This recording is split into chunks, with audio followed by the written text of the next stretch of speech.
I remember coming across a clip of Jordan Peterson years ago that literally blew my mind in the sheer amount of stupidity that oozed from his lobster lips. I searched but couldn't find that clip for years.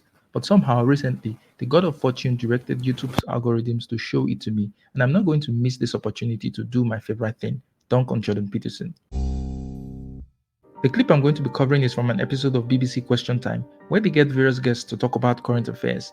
In this episode, they were discussing the affair of Azim Rafiq, a Pakistani-born Yorkshire cricket player who claimed to have been driven to despair by various racist incidents on and off the pitch in England. These racist remarks were reportedly made by senior players, fans, and even institutional figures in the cricket club. There was an investigation carried out on these claims with the conclusion that there was no real evidence of structural racism. But when the details of the report leaked, it showed incidents of other players using racist slurs against Rafiq and claiming it wasn't racist but just banter. This was the incident Peterson was asked to comment on, and in his characteristic manner went off the rails in an unrelated tangent. Things need to be particularized rather than generalized. As a general rule, let's say, this cricket player was facing racism. The question is who, when, what, exactly? Because otherwise it degenerates into something like a discussion of structural racism.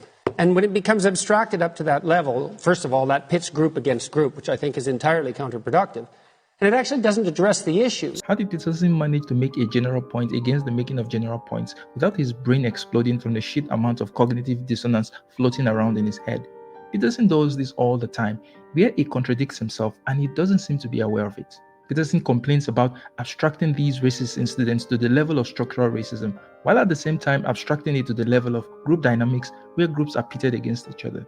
For the love of God, how did Peterson manage to smuggle group conflict into the specific claims of racism by a specific man against specific people and a specific institution? It's so insane that Peterson commits an error he's condemning in the same breath that he's condemning said error. Rafiq did not make a claim that English people in the cricket team were racist against Pakistani people. He made a very specific claim that they were racist against him, an individual. But Peterson wants it to so badly be about group dynamics just so he can bitch about it by saying, you see, it's the oppressor versus oppressed narrative. This is part of Peterson's gimmicks. He abstracts things till they make no sense. Some things are better understood in a larger context, but stripping it to its individual parts guarantees that the problem is no longer identifiable. If I say here is a house, but Peterson insists on separating the roof from the wall and the foundation and then says, aha, it's not a house, it's a roof and a floor and a wall. Well, that's because you insisted on taking the house apart. But even in this case, there's an answer to Peterson's request for specifics. He asks who, when, and where, and all these were answered. Repeatedly called abusive terms directly linked to his ethnicity. By who? By not just one, but repeated members of the Yorkshire Cricket Club. He's had people contacted him. If it walks like a duck, Jordan, talks like a duck, it's a duck. It's racism. Peterson claims that the use of the word structural racism is indicative of low-resolution thinking. Because I said it was a global and vague term. The inverted commas as if it's not a real thing. No, that isn't what it meant. Well, what did it mean then? Explain. It meant that it's indicative of low-resolution thinking. The irony of Peterson's claim of low-resolution thinking of abstractions and over-abstractions is that Peterson is doing the exact same thing. By taking a very particular incident and not approaching it as it is, but as something indicative of some other things, Peterson becomes guilty of abstracting to the point of irrelevancy. Nobody makes a better argument against themselves as Peterson does. Also, note how the conversation has shifted from the incident to abstractions and hypotheticals about structural racism. Even though Peterson complains about abstractions, he likes to argue about abstractions, just so he can modify the elements of the conversation as it goes to suit his position. In this case, Peterson has turned the conversation into a critique of what his co-hosts are saying and avoiding the very real and substantive claim made by the Pakistani cricket player.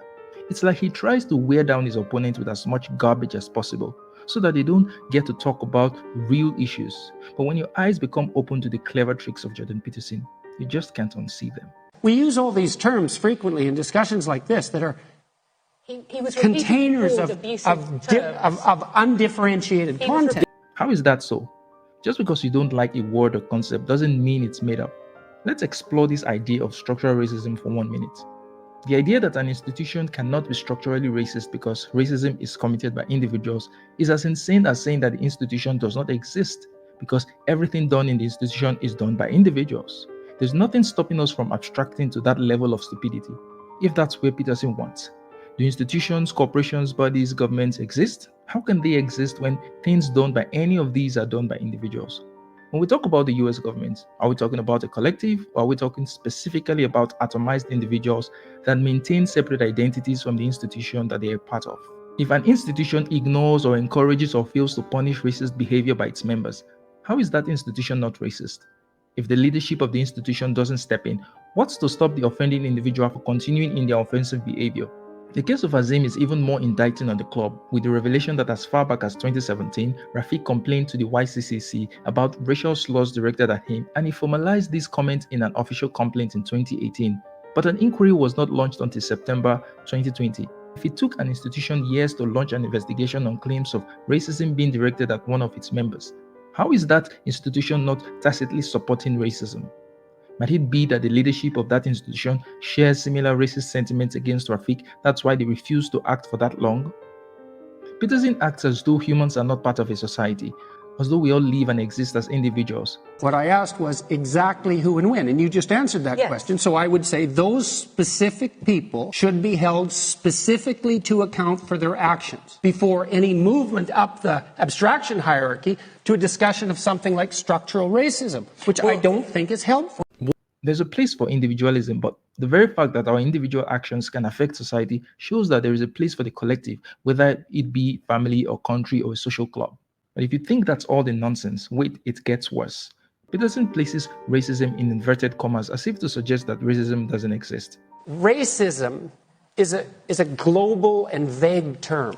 I can accept that certain claims of racism can be exaggerated and at other times, what is termed racist might not be racist at all. But to suggest, as Peterson does, that racism doesn't exist is just plain stupid. Luckily, he wasn't surrounded by his usual crowd of mindless drones who suck on the teeth of every nonsense that he spews. Now, if you're looking for something fun and exciting to read, check out my crime fiction novel, which features a debate on race and colonialism. Grab a copy and enjoy the read. The link is in the description of the video. So that's the video. If you like what we do on this channel, consider becoming a channel member or patron. However, your likes, shares, and views are just as valued.